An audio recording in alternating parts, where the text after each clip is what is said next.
पठानकोट हमला एक ऐसा हमला जिसने पूरे देश को झंझोर के रख दिया था।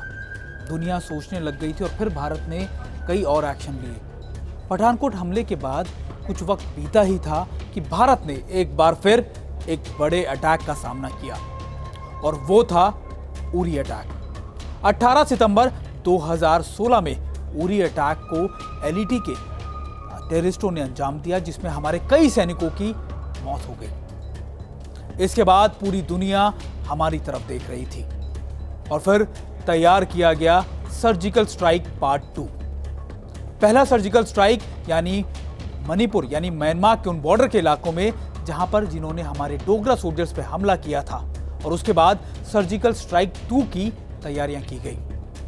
तय किया गया कि अब पाकिस्तान के उन आतंकी कैंप्स को बर्बाद किया जाएगा जो लगातार आतंकियों को यहां से भेज रहे हैं, यानी पूरी तरीके से सफाया। टीम का सिलेक्शन किया गया, फिर दोबारा से चुना गया स्पेशल फोर्सेस की टीम 4 और 9 को, यानी यूनिट 4 और 9 का चयन इस खास ऑपरेशंस के लिए किया गया। सबको कुछ नहीं बताया गया, बस ये बताया गया कि आपको एक बड़े ऑपरेशंस पे निकलना है। फिर 27 और 26 सितंबर को 2016 में सभी को अलग अलग इलाकों में जम्मू कश्मीर के भेजा गया और फिर तैयारी शुरू हुई सर्जिकल स्ट्राइक की। बताया जाता है कि 28 तारीख की रात यानी 29 तारीख की सुबह को करीबन 2 बजे इन सभी सैनिकों को अलग अलग लोकेशंस में 3 से 4 लोकेशंस में उतार दिया गया, जो जम्मू और कश्मीर के अलग अलग लोकेशन थी, जिसमें पुंछ और कुपवाड़ा की कुछ लोकेशंस थी। 4 टुकड़ियों में करीबन 70 से 80 जवान थे, जिनको टारगेट दिया गया था कि आपको पीओके के अंदर करीबन 2 से 3 किलोमीटर इलाकों में घुसना है और बड़े कैंप्स को बर्बाद कर कर वापस लौटना है। और समय दिया गया कुछ ही मिनटों का, यानी करीब 1 घंटे से कम समय के अंदर यह ऑपरेशन को अंजाम देना था और वापस लौटना था। और इसमें इस्तेमाल किए गए रॉकेट लॉन्चर्स और स्पेशल टेक्निकल वेपन्स।